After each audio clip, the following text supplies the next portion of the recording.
Hello नमस्कार. तर आज होती एका ट्रेंडिंग केकची ऑर्डर आणि हा केक मी व्हेन्यूला जाऊन सेट केला, कारण हा केक मोठा होता आणि पॉसिबल नव्हतं की घरून सेट करून जाणं. तर हा एका छोट्याशा गोड मुलाचा फर्स्ट बर्थडे केक होता. जवळपास हा 2.5 किलोचा केक होता आणि हा मोस्ट ट्रेंडिंग केक मी पहिल्यांदा बनवला. आणि हा कस्टमाइज केक असून बेबीच्या आउटफिटला मॅच होणारा हा कलर बनवायचा होता. तर कलर तर माझ्याकडे अवेलेबल नव्हता, बट मी तो मिक्स करून बनवला आहे.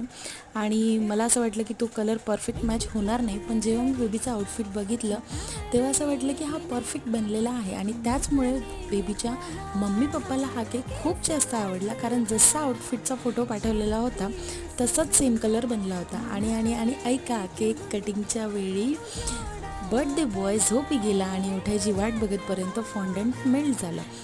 तर काही नाही, होत असतं. थोड्या वेळानंतर बेबी उठला आणि मस्त फ्रेश मूडमध्ये केक कटिंग झालं.